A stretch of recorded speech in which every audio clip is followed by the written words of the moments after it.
경 고린도전서 3장 1절부터 9절까지 말씀입니다. 고린도전서 3장 1절부터 9절까지 말씀입니다. 1절부터 8절은 제가 읽고 마지막 9절은 우리 합독하도록 하겠습니다. 형제들아, 내가 신령한 자들을 대함과 같이 너에게 말할 수 없어서 육신에 속한 자 곧 그리스도 안에서 어린아이들을 대함과 같이 하노라.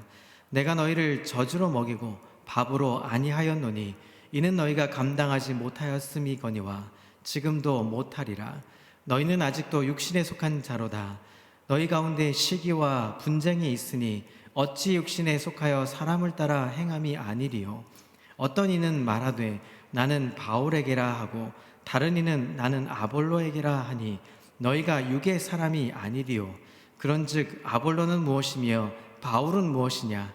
그들은 주께서 각각 주신 대로 너희로 하여금 믿게 한 사역자들이니라.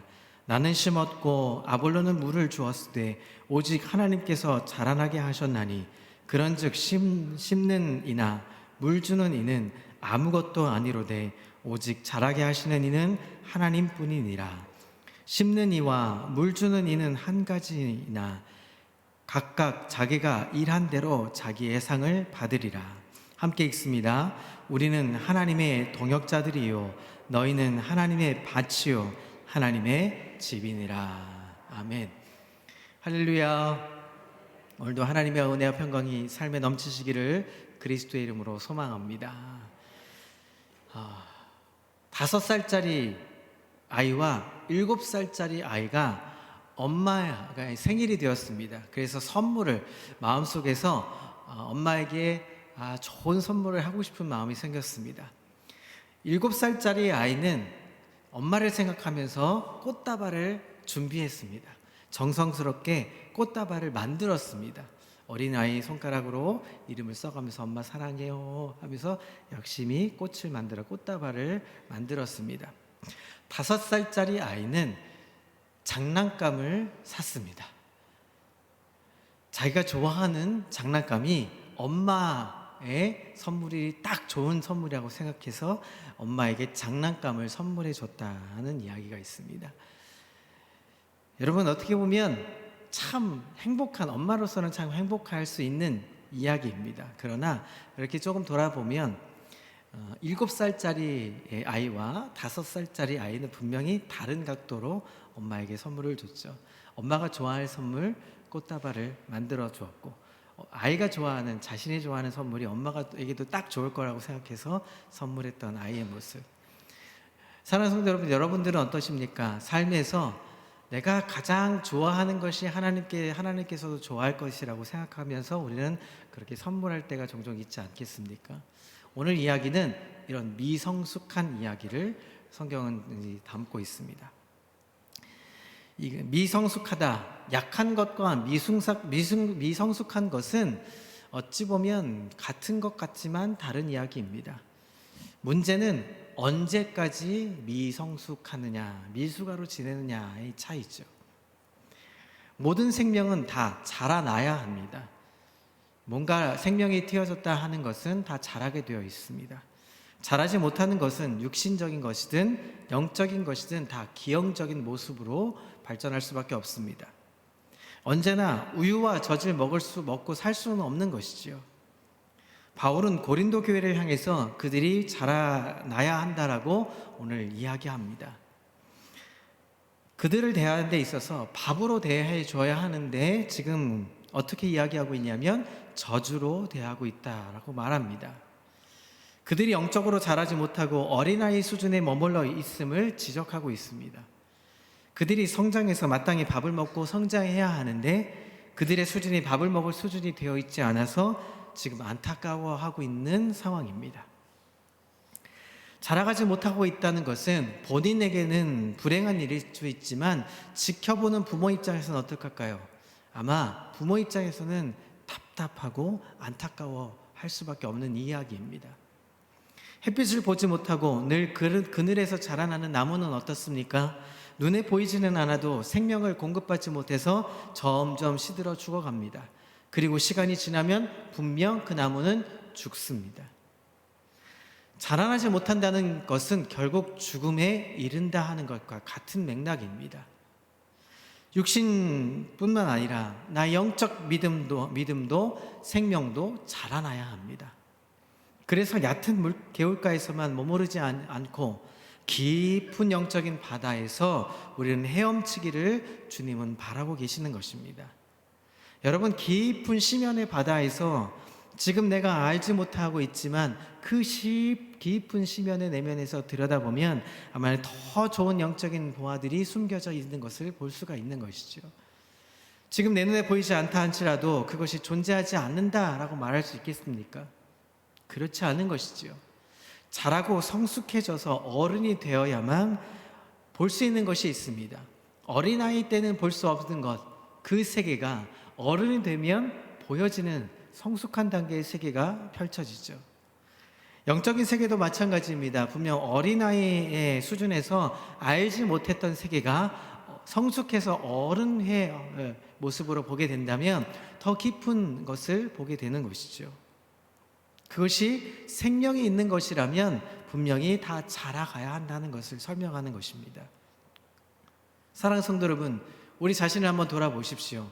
오늘 성장하고 있는지, 자라가고 있는지, 우리는 계속 성숙해 가고 있는지를 한번 돌아보시기를 바랍니다. 생명의 씨앗을 섭취하고 먹고 마시면서 즐기고 있는지를 한번 점검해 볼 필요가 있다고 오늘 성경은 이야기하고 있습니다. 자, 오늘 본문 2절을 보니까 바울은 이렇게 얘기합니다. 육신에 속한 사람, 그것이 고린도 성도들의 지금 처한 상황의 모습을 설명하고 있습니다. 그들은 성령의 능력을 통해서 예수 그리스도를 구주로 영접하고 고백을 했습니다. 그래서 새롭게 하나님의 자녀로 거듭나고 다시 태어난 자들이 되었습니다. 자, 그런데 문제는 계속 성장하는 것을 멈춘 지금 신앙의 유아기에 담겨져 있다는 사실입니다. 신앙의 기초라면 어느 정도 이해할 수 있습니다. 예수를 믿고 이제 막 거듭난 생명으로 뭔가 싹튼 씨앗이 되었다면 문제는 다를 수 있죠. 그런데 시간이 지나도 여전히 씨앗의 상태로 머물러 있다면 여러분, 그것은 당연히 책망받을 수밖에 없는 이야기입니다. 그런데 이처럼 바울이 고린도 성도들을 향해서 육신에 속한 사람이라고 판단하는 근거는 무엇이었을까요? 그것은 그 고린도 교회 안에 성도들이 시기와 분쟁이 일어나고 있다는 것을 이야기합니다. 자신들에게 복음을 직접 전했거나 아니면 세례를 직접 주었거나 인간적으로 더 끌리는 복음의 일꾼들을 따라서 분파를 나누게 되고 교회를 혼란에 빠뜨려 버렸습니다. 바울은 이들을 영적으로 아직 눈에 뜨지 못한 자들이라고 지금 설명합니다. 고린도에 복음을 전했던 바울과 아볼로, 어떤 자들이었습니까? 바울은 자신과 아볼로 그리고 그 외에 복음 전한 자들을 하나님께서 자기의 자녀들을 구원하기 위해서 택하신 일꾼이고 그리고 동역자라고 지금 설명합니다. 이들의 일하는 시기나 사역의 강조점은 다를 수 있지만 모두 복음에 있어서는 유일하게 예수 그리스도를 향해서 같은 목적을 부름받아서 함께 일하는 하나님의 부름받은 동역자들이었던 것입니다. 여기 나오는 아볼로든 아니면 게바든 아니면 바울이든 다 하나님을 향한 열정을 쏟아부었던 동역자들, 하나님의 사역자들이었던 것입니다. 또한 이들은 각기 다른 은사와 부르심에 따라서 그 사명에 감당할 수 있는 그릇을 가지고 하나님의 인정과 평가를 받게 되는 것입니다.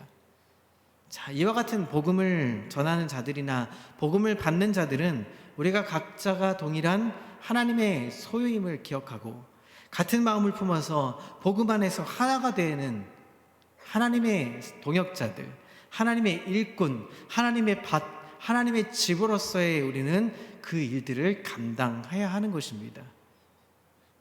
자, 그런데 이들은 지금 각 당을 지어서 무리를 지어서 너는 무슨 파, 너는 무슨 파, 너는 무슨 파, 파당을 짓고 시기하고 질투하고 분열을 조장했던 것입니다. 1990년대에 유명한 복음주의자 설교가 명설교가였던 토저라는 목사님이 있습니다. 이분이 당시에 이 교회의 문제, 세 가지 문제들을 이렇게 나열했습니다. 믿는 자가 성숙하지 않고 항상 어린아이로 머물러 있으며 다만 살만 찌는 것. 믿는 자가 교회 안에서 마땅히 해야 할 일을 하지 못하고 오직 참관만 하는 것. 믿는 자가 서로 일치하지 않고 분열과 다툼을 일삼는 것. 이 세 가지를 당시의 문제로 지적했습니다. 그런데 지금 그 문제가 옛날이나 지금이나 여전히 남아 있다는 사실이죠. 그러면서 그 심각한 교회 문제를 해결할 수 있는 해답이 어떤 것이냐 하고 제시했을 때 그분은 이렇게 말합니다. 이것을 해결할 수 있는 길은 오직 하나, 하나님을 알 때만이 가능하다라고 설명합니다. 하나님의 자녀는 나이가 들수록 하나님의 나라의 백성들이 나아갈 방향을 알아야 합니다. 그리고 나아가야 할 때를 분명히 알아야 합니다. 하나님께서 앞으로 하고자 하시는 계획을 또 알아야 합니다. 나이가 들면 들수록 더 많은 사람들을 품어야 할 줄 알고 더 많은 사람들을 세워줄 수 있는 힘이 있어야 하는 것이죠. 이것이 영적인 성숙이고 이것이 영적 성장의 기반을 가지고 있는 하나님을 안다라고 얘기하는 것입니다. 여러분, 예수님을 만난 이후에 우리의 영적 수준은 여러분 성장하고 계십니까? 아니면 아직 영적 갓난 아이처럼 머물러 있지는 않으십니까? 성장하는 데에는 어려움이 따릅니다. 고통이 있습니다. 지금껏 해오던 이 세상의 방식을 벗어나야 합니다. 하나님의 방식을 따르는 것은 쉽지 않은 일입니다. 그럼에도 이 훈련은 우리에게 기쁨을 가져다 주는 것입니다. 성장의 기쁨, 이것은 어린아이로서는 알 수 없는 기쁨입니다. 성장통을 겪고 성장을 하게 되면 어떻습니까? 키가 자라고 몸이 자라고 성장통을 겪게 된 이후에는 어떻게 됩니까? 다른 세계가 펼쳐지죠. 여기 육신에 속한 자들에게 특징이 있습니다. 첫 번째는 밥을 먹지 못한다. 두 번째는 시기와 분쟁이 일어났다 하는 것입니다. 밥을 먹지 못한다는 것은 말씀의 깊은 경지에 이르지 못했다 하는 것을 이야기합니다. 성령께서 풀어주시는 하나님의 지혜가 아니라 자신의 인간의 지혜를 가지고 신앙생활을 대하고 젖을 먹기에만 급급하다 하는 것입니다. 더 깊은 오묘한 말씀을 맛보지는 못합니다. 이들에게는 시기와 분쟁이 있는데 왜냐하면 사람을 따라 행하기 때문입니다. 아직도 자기중심적이고 사람을 따라서 움직이는 사람들, 이것이 육신에 속한 자라고 평가하고 있습니다. 아직도 사람을 따라 자신의 생각과 행동이 달라지며 화평하기보다 불평을 먼저 늘어놓는 자들, 그것은 성숙하지 못한, 미수가 성숙하지 못한 사람이 육에 속한 사람이라고 이야기하고 있습니다. 육신에 속한 교인들이 먼저 해야 할 것, 자라나게 하시는 분이 누구라고 얘기합니까? 오늘 성경은 오직 하나님뿐이다 라고 설명합니다. 하나님은 모든 것을 섭리하시고 진행하십니다. 하나님은 많은 이들을 사역자로 쓰십니다. 은사와 성격 그리고 사명, 그거에 따라서 하나님은 상급을 나누시고 하나님께서 영광을 받으십니다. 그러나 근본적으로 사람을 자라나게 하시는 분은 무엇입니까? 우리의 행함이 아니고 하나님이시라는 것입니다. 하나님이 향하시는 것. 그래서 나의 행위를, 나의 이 은사를 자랑하지 말라 하고 말씀하십니다. 여러분, 농부가 많은 고생과 노동을 통해서 가을에 수확을 하게 되죠.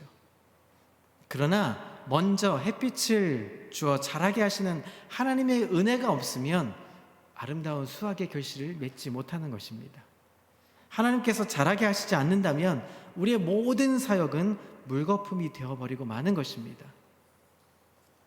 사람을 세우고 자라게 하시는 분은 오직 하나님이시라는 이 사실, 그래서 분쟁과 시기와 다툼은 없어지고 화평을 이룰 수 있는 저와 여러분 되시기를 그리스도의 이름으로 소망합니다. 사도 바울은 동역자 의식을 강조하고 있었습니다.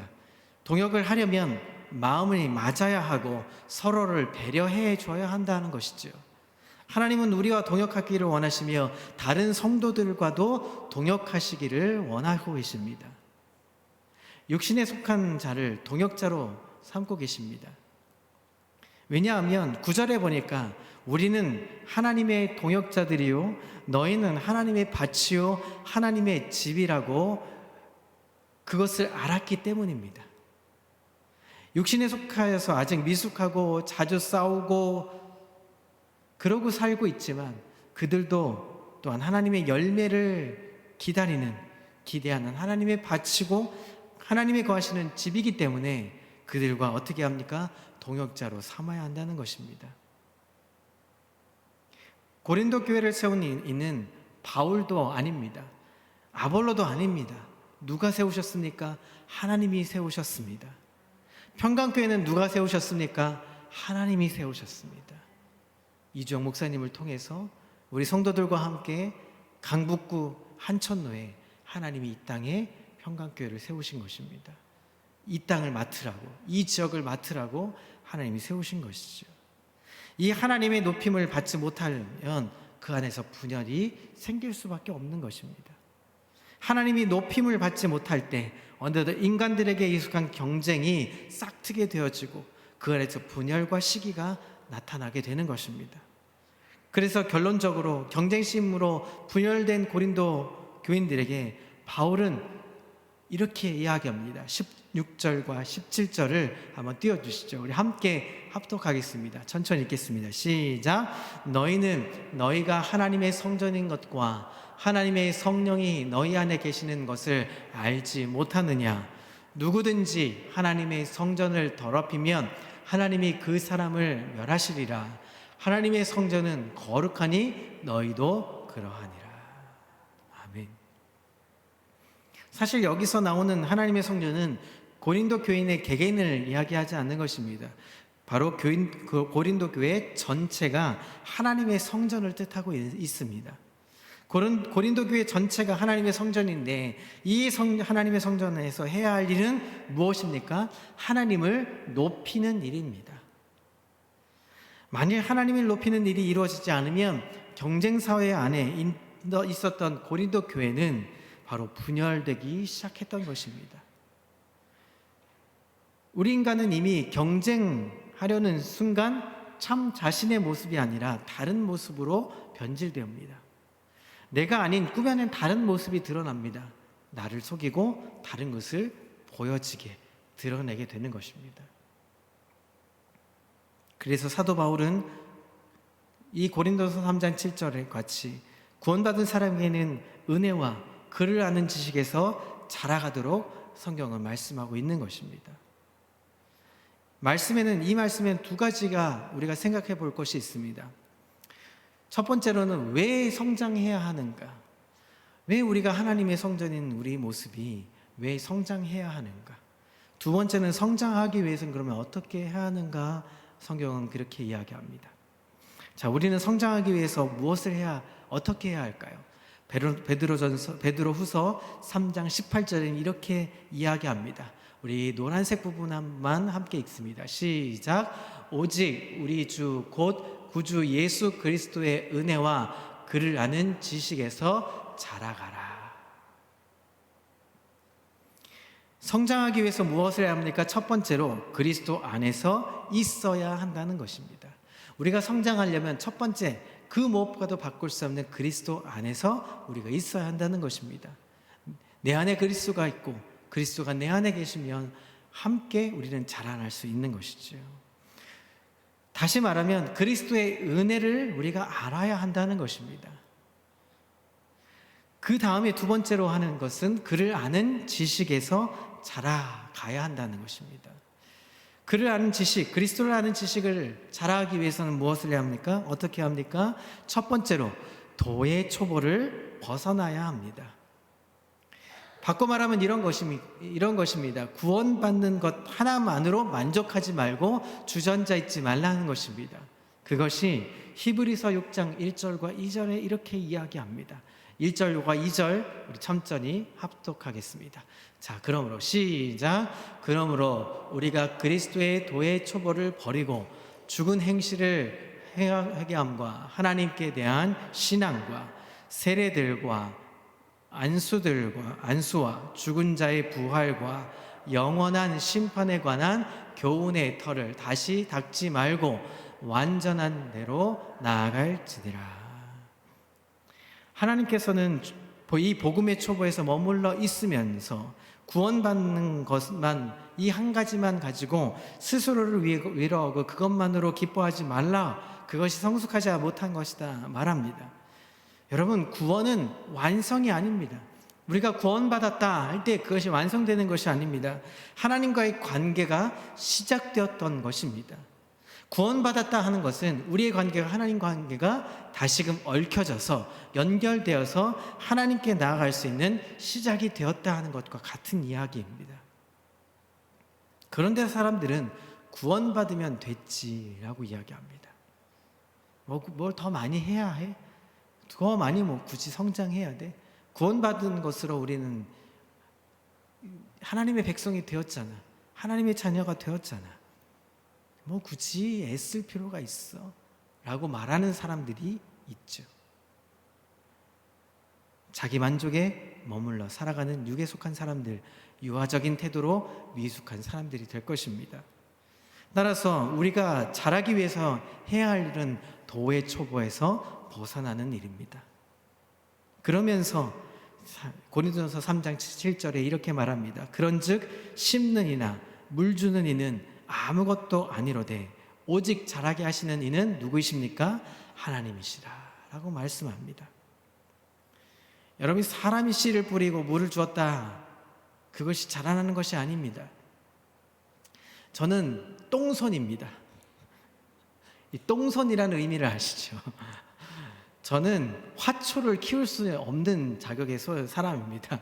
그래서 저희가 결혼할 때 저희 장인어른을 예쁘게 화분을 멋있게 이 화분의 그릇에 담아서 이렇게 선물을 해주셨습니다. 결혼할 때 잘 키워서 잘 키우라고. 근데 이거 그냥 놔두면 자라는 그런 거 있잖아요. 그냥 놔두면 알아서 자라는. 근데 그것을 놔두면 알아서 물도 안 줘도 자라는데 맨날 물을 주었어요. 물 주지 말라고 했는데 그렇게 물을 줬습니다. 마를 것 같아서. 그때 어떻게 됐습니까? 그냥 죽더라고요. 또 누가 선물을 했습니다. 화분을 선물했습니다. 제발 이런 거 주지 말라고 했는데 귀엽고 화분을 선물을 주었습니다. 어떻게 됐을까요? 며칠 가지 못해 죽어버렸습니다. 저는 그래서 똥손입니다. 여러분들은 어떠십니까? 화분에 씨를 하나 심었습니다. 열심히 물을 줍니다. 그것으로 다 자랍니까? 그렇지 않죠. 햇빛도 필요하고 여러 가지 영양분이 필요해서 아름답게 이제 그 화초가 피어지는 것처럼 하나님께서 허락하지 않으면 자라지 못하는 것입니다. 아무리 우리가 물을 주고 정성을 주고 맨날 가꾸고 맨날 보여줘도 자라지 않을 때가 있습니다. 그것은 하나님이 허락하지 않으면 안 된다는 것입니다. 마찬가지로 우리의 성장도 하나님께서 자라게 해야 우리가 자랄 수 있는 것이죠. 그렇기 때문에 우리는 하나님의 도우심을 의뢰해야 하는 것입니다. 뿐만 아니라 우리는 본질적으로 성장을 방해하는 우리의 원인들을 제거해야 합니다. 여러분, 우리가 갖고 있는 것이 무엇이 있습니까? 자라지 못하게 방해하는 것이 있습니다. 이기심, 자기중심적인 본성, 이런 것들이 우리의 성장을 막습니다. 자기적 만족과 자기 기쁨만을 추구하려는 것을 성장에 파괴되는 요소라는 것입니다. 그리고 우리의 연약함이 또한 우리 성장을 방해합니다. 그렇기 때문에 하나님의 도우심을 힘입어야 하는 것이죠. 하나님은 그런데 우리의 연약함을 잘 알고 계신다고, 그래서 그 연약함을 우리를 도우신다라고 말씀합니다. 그것이 로마서 8장 26절에 이와 같이 성령도 우리의 연약함을 도우신다 말씀합니다. 성령이 우리의 연약함, 우리의 무능함, 힘이 없음을 아시고 우리를 도와주신다 하는 것입니다. 여러분, 아프리카에 가면 와디라는 지형이 있습니다. 이 와디라는 지형이 뭐냐면 우리말로 표현하면 건천입니다. 간헐하천이라고 불려지죠. 큰 강 또는 개천인데 비가 오는 우기에는 강물처럼 크게 일어나는 물이 큰 강을 이룰 수 있는 하천이 됩니다. 그런데 우기가 끝나면 어떻게 됩니까? 금방 그 강은 마르고 사막으로 변해버립니다. 그러니까 이 와디의 존재 이유는 우기에 의존되는 것이죠. 위로부터 우리 삶도 마찬가지죠. 위로부터 은혜가 임하면 우리는 어쩔 줄 몰라 합니다. 하나님께서 은혜를 부어주시면 우리는 막 놀라죠. 헌신하기도 하고 그 은혜를 첫사랑을 알고 막 깨닫게 되고 기도하면 응답되고 막 이러면 어떻습니까? 영적인 우기가 오면 원수를 사랑하게 되고 하나님 앞에 헌금도 많이 하게 되고 아멘 소리도 크게 되어지고 너그러운 마음을 갖게 되고 섬기게 되고 눈물로 찬송의 고백도 드리고 교회에서 있으라고 그렇게 얘기하지 않아도 새벽, 수요일, 금요일 어떨 줄 몰라서 나오는 분들도 있습니다. 십자가를 보면 가슴이 뭉클해지죠. 영적인 우기가 오면 헌신을 하게 되고 베드로의 결심처럼 저도 선교사가 되고 싶습니다. 이렇게 막 일어납니다. 자, 그러다가 은혜의 우기가 멈춰버리면 어떻게 됩니까? 심령의 바닥이 드러납니다. 그러면 그 큰 물을 이루었던 것이 한순간에 말라버리고 쩍쩍 갈라진 바닥을 드러내고 육적인 본성과 근성이 드러나게 됩니다. 성질은 올라오고 짜증은 나고 원수 맺고 이웃을 미워하고 조급해지고 마음은 좁쌀처럼 우고라듭니다.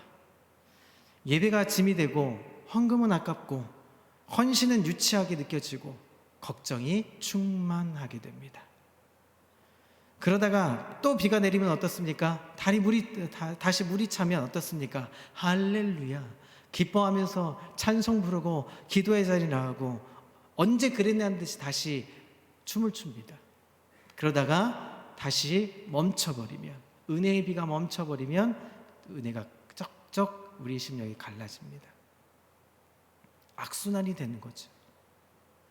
끝없이 이 와디의 이 간헐하천처럼 뿐만 아니라 그것을 우리는 정당화시킵니다. 하나님 은혜를 주시지 않으면 내 심령은 쩍쩍 갈라집니다.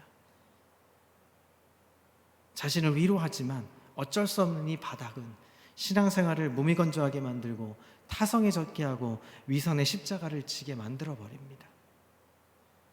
분명히 물이 흐르던 골짜기에 흔적은 남아 있습니다. 우리에게 흔적이 있습니다. 은혜 받았던 흔적, 찬송의 고백의 흔적, 여러 가지 헌신했던 흔적이 남아 있습니다. 주님을 뜨겁게 사랑했던 흔적, 눈물로 기도했던 흔적, 손을 들어 찬송했던 흔적, 가슴을 설레며 말씀에 춤을 추었던 그 흔적들이 선명하게 남아 있습니다. 근데 그 시절을 그리워하면서 우리는 다시 메마른 건천으로, 간헐적 하천으로 다시 회복되지 못하게 만들어버립니다. 하루는 바닥이 쩍쩍 갈라지는 건천으로, 하루는 큰 강물을 이루는 것처럼 우리는 수시로 변하는 거죠. 우리의 심령도 마찬가지입니다. 우리의 영혼도 여러분 건천이 되면 그와 같은 현상이 생기지 않겠습니까? 그리스도인인지 안 믿는 사람인지 구분이 안 져질 때가 많다는 것입니다. 혹 저와 여러분이 쩍쩍 갈라지는 이 건천처럼 우리 심령은 어떻습니까? 교회를 다녀와도 예배를 드려도 기도를 해도 밤새워 주의 일에 힘을 써봐도 여전히 우리 심령이 메마르고 기쁨을 누리지 못하고 있지는 않습니까? 그래서 우리는 이 와디 같은 신앙이 아니라 옹달샘 같은 신앙의 모습으로 서야 하는 것입니다. 자, 옹달샘을 한번 비교해 보시죠. 옹달샘은 어떻습니까? 아주 작은 곳에 물이 샘 퐁퐁퐁 샘이 올라옵니다. 큰 웅덩이도 아닙니다. 그러나 끝없이 물이 올라옵니다. 속에서 올라오는 것이죠.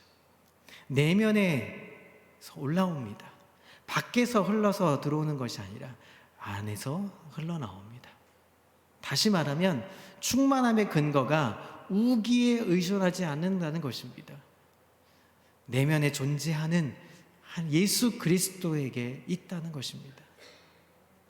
생명의 근원은 누구이십니까? 예수 그리스도이십니다.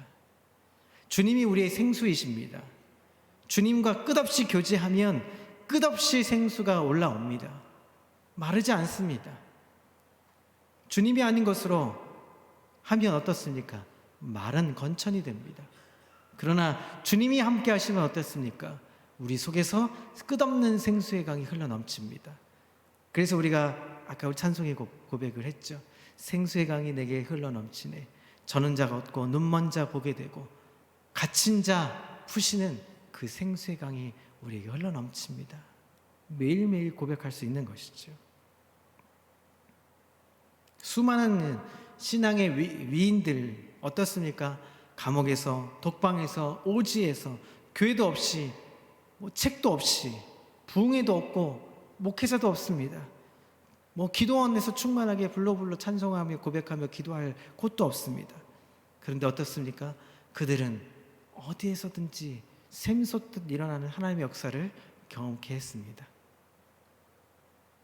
그래서 옹달샘 같은 이 신앙의 우리 모습이 필요한 것이죠. 누구든지 세상 물을 먹는 자마다 다시 목마르려니와 주님이 주시는 물을 마시는 자마다 다시는 목마르지 않으리라. 사랑하는 성도 여러분, 우리의 모습은 어떻습니까? 우리의 신앙은 어떻습니까? 아직도 육에 속해 계십니까? 무언가 조금 더 하나님의 이 은혜를 맛보기를 원하십니까? 그리고 우리가 더 잘하기를 원하십니까? 그렇다면 우리는 어떻게 해야 합니까? 이 옹달샘처럼 우리 신앙의 간증을 고백할 수 있는 저와 여러분 되시기를 소망합니다. 옹달샘의 은혜를 사모하시기를 바랍니다. 전심으로 간구해 보십시오. 전심으로 비가 오기를 간구하는 것이 아니라 내 속에서 하나님 생수의 강이 흘러넘칩니다 고백할 수 있는 믿음의 고백을 다 할 수 있기를 그리스도의 이름으로 소망합니다. 그렇게 할 때 믿음은 자라는 것입니다. 외부적인 요소가 아닙니다. 뭐 할 때마다 쫓아다니는 것이 아니라 우리 속에서 기도할 때, 우리 속에서, 우리 내면에서 하나님을 만날 때, 예수 그리스도를 만날 때 우리는 온전하게 기쁘게 헌신하며 봉사하며 충성하며 하나님이 자라게 해주실 것입니다. 그 믿음으로 오늘도 자라나는 믿음의 성도들 다 되시기를 소망합니다. 여러분 자고새를 아십니까? 자고새. 여러분 자고새는 어떻습니까? 자고새는 옆에 있는 새를 모양을 그대로 따라합니다. 옆에 있는 새가 알을 품으면 자기도 둥지에서 알을 품는 신용을 합니다. 실제로 알을 낳지 못합니다. 그런데 옆에 있는 새를 보고 알을 품는 새, 그 모양을 따라하는 새, 그 새가 자고새라고 합니다. 자, 우리가 모양만 신앙을 갖추는 것이 아니라 말씀을 듣고 예배를 드리고 11조를 드리고 헌신하는 그것이 모양만 갖춘 것이 아니라 우리도 깊은 내면에서 일어나는 하나님의 역사를 경험하는 매 순간순간이 내 속에 하나님의 역사를 경험하기를 원합니다. 고백할 수 있는 그 신앙의 모습으로 오늘도 깊은 하나님의 사람, 육에 속한 사람이 아니라 하나님에 속한 사람으로 우리의 영혼이, 우리의 믿음이, 우리의 생명이 하나님이 주신 그 자랑으로 기뻐하는, 감사하는 은혜의 고백을 할 수 있는 저와 여러분 되시기를 그리스도의 이름으로 소망합니다.